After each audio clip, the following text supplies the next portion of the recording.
बांग्लादेश को लगने लगा कि सहवाग को चोटिल करके उन्होंने सहवाग की कहानी खत्म कर दी है, लेकिन यह शेर जब जब घायल हुआ तब तब और भयानक हमले के साथ उठ खड़ा हुआ। इसी ओवर में फिर से बल्ला उठाते हुए सहवाग ने लगातार जब 3 गेंदों पर चौका फिर छक्का फिर चौका लगाया तो बतौर आईसीसी के कमेंटेटर कहते हुए सुनाई दिए कि आज सहवाग बांग्लादेशी बॉलिंग को बीच से फाड़ देना चाहते हैं।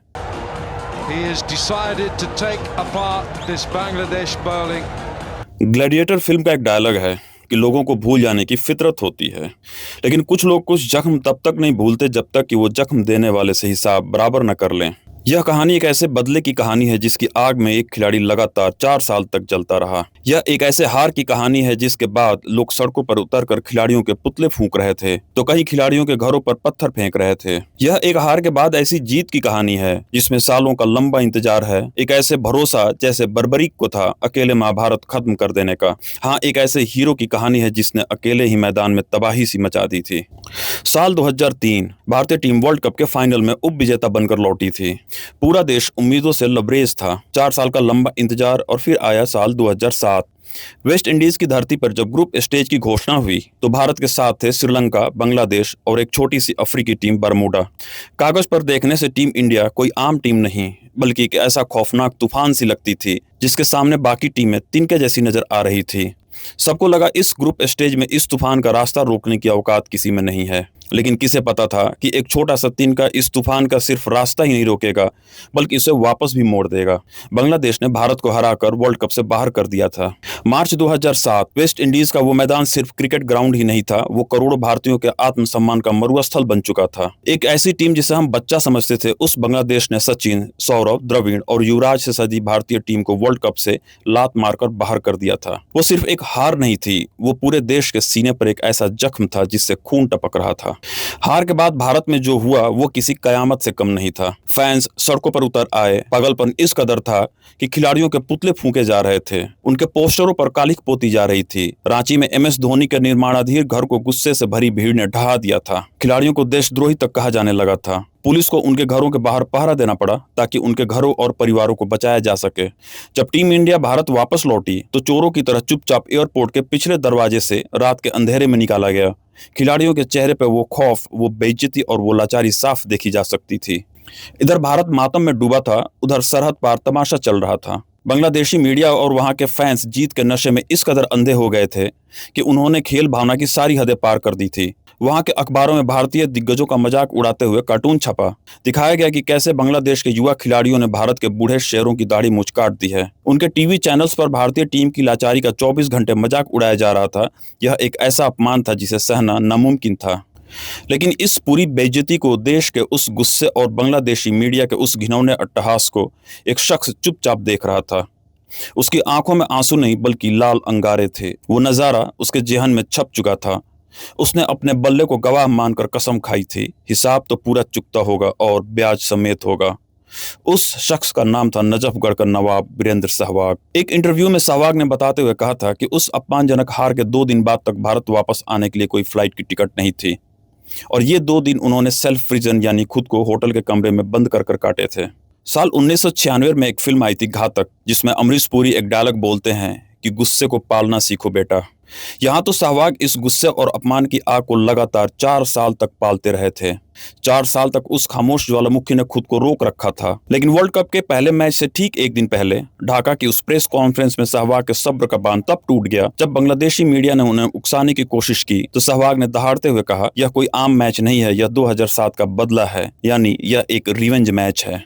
इस एक बयान ने दोनों देशों की मीडिया में जैसे आग सी लगा दी थी। बांग्लादेशी बौखला गए थे, लेकिन असली ड्रामा तो टीम मीटिंग में होना अभी बाकी था। भारतीय टीम के कोच गैरी कर्स्टन ने टीम की मीटिंग बुलाई। उन्होंने स्क्रीन पर सहवाग का वही अखबार वाला बयान दिखाया, यानी कि this is a revenge match. Coach ने सहवाग की तरफ देखा और सिर्फ एक लाइन कही, वीरू तुमने दुनिया के सामने यह बोल तो दिया है, अब कल मैदान पर इसे तुम्हें ही पूरा करना है। इसके आगे मैं कुछ भी नहीं कहना चाहूँगा। ड्रेसिंग रूम में मानो सन्नाटा सा छा गया था। सहवाग ने बस अपना सिर हिलाया। उनके अंदर की आग अब बाहर आने के लिए तड़प रही थी। 18 फरवरी 2011 ढाका का मीरपुर स्टेडियम एक सुलगता हुआ ज्वालामुखी सा बना हुआ था। बांग्लादेश ने टॉस जीतकर भारत को पहले बल्लेबाजी करने की दावत दी। वो 2007 के उस इतिहास को दोहराना चाहता था जिसमें इंडिया पहले बल्लेबाजी करते हुए ढेर हो चुकी थी। लेकिन उसे क्या पता था कि आज इतिहास दोहराने का नहीं, एक नया इतिहास लिखे जाने की बारी थी।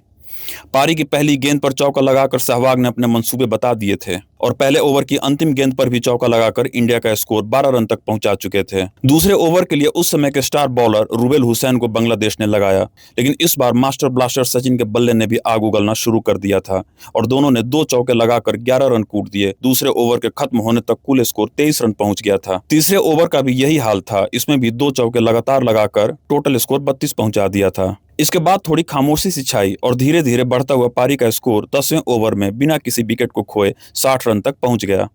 अब तक सब कुछ शांत चल रहा था, लेकिन 11वां ओवर बांग्लादेश ने अब्दुल रज्जाक को देकर मानो सोए हुए शेर के जख्मों को कुरेद कर जगा दिया था। वही रज्जाक जिसने 2007 में इंडिया की कमर तोड़ दी थी। सामने स्ट्राइक पर थे सहवाग। रज्जाक की गेंदों पर भूखे शेर की भांति झपट पड़े और लगातार 2 गेंदों पर 2 चौके लगाकर तीसरी गेंद को भी बाउंड्री तक पहुंचा ही दिया था कि यह बॉल फील्ड हो जाती है और सिर्फ 1 रन मिलता है। अब स्ट्राइक पर आ जाते हैं सचिन तेंदुलकर।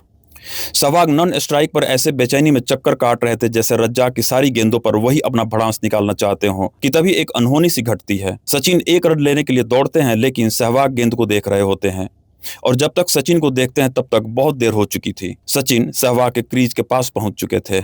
सचिन को अपना भगवान मानने वाले सहवाग कोई और दिन होता तो हंसते हंसते अपने विकेट की कुर्बानी दे देते, लेकिन आज तो जालिम जैसे पत्थर का बन गया था, मुड़कर भी नहीं देखा अपने भगवान को।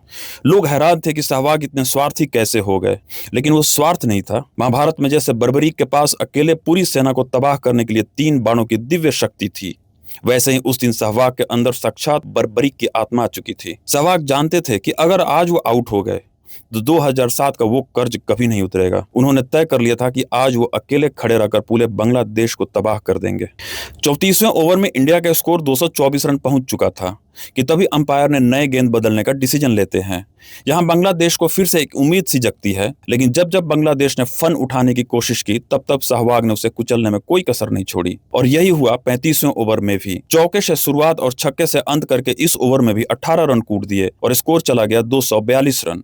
सहवाग 115 रन पर थे और जिस तरह हर बॉल पर झपट्टा मार रहे थे उससे ऐसा लगने लगा था कि आज अकेले ही 200 रन बनाने का मन बना चुके हैं। लेकिन तभी अगले ही ओवर यानी कि 36वें ओवर में रुबेल की एक गेंद पर सहवाग के घुटने को तेज चोट लगती है और वो पिच पर ही गिर पड़ते हैं। चेहरे से भयानक दर्द साफ झलक रहा था। बांग्लादेश को लगने लगा कि सहवाग को चोटिल करके उन्होंने सहवाग की कहानी खत्म कर दी है, लेकिन यह शेर जब जब घायल हुआ तब तब और भयानक हमले के साथ उठ खड़ा हुआ। इसी ओवर में फिर से बल्ला उठाते हुए सहवाग ने लगातार जब 3 गेंदों पर चौका फिर छक्का फिर चौका लगाया तो बतौर आईसीसी के कमेंटेटर कहते हुए सुनाई दिए कि आज सहवाग बांग्लादेशी बॉलिंग को बीच से फाड़ देना चाहते हैं।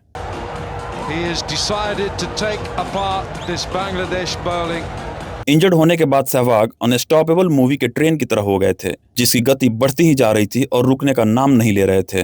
लेकिन घुटने की दर्द की पीड़ा को साफ देखा जा सकता था।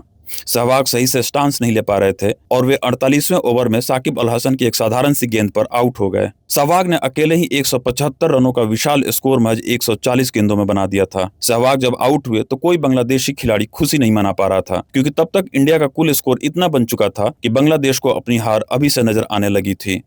एक इंटरव्यू में सहवाग ने बताते हुए कहा था कि उनके और कोहली के बीच जब पिच पे बात हुई तो उन्होंने कहा था कि बांग्लादेश की कैपेबिलिटीज यानी कि अपनी भाषा में कहूं तो औकात 310 से 320 रन तक ही चेज करने की है। अगर इससे ज्यादा हम बना देते हैं तो बांग्लादेश मैच शुरू होने से पहले ही हार जाएगी और यही हुआ भी। भारत के 370 रनों के पहाड़ के नीचे बांग्लादेश ऐसी दबी कि महज 283 रनों पे ही घुटने टेक दिए। महाभारत के बर्बरीक की तरह सहवाग ने उस दिन अकेले ही मैच का फैसला लिख दिया था और इसी बदले के साथ भारत ने जो कदम आगे बढ़ाया वो सीधा वर्ल्ड कप ट्रॉफी ही चूम कर रुका। अगर ये कंटेंट पसंद आया है तो लाइक एंड शेयर जरूर करें। आगे ऐसे कंटेंट मैं बनाता रहूंगा।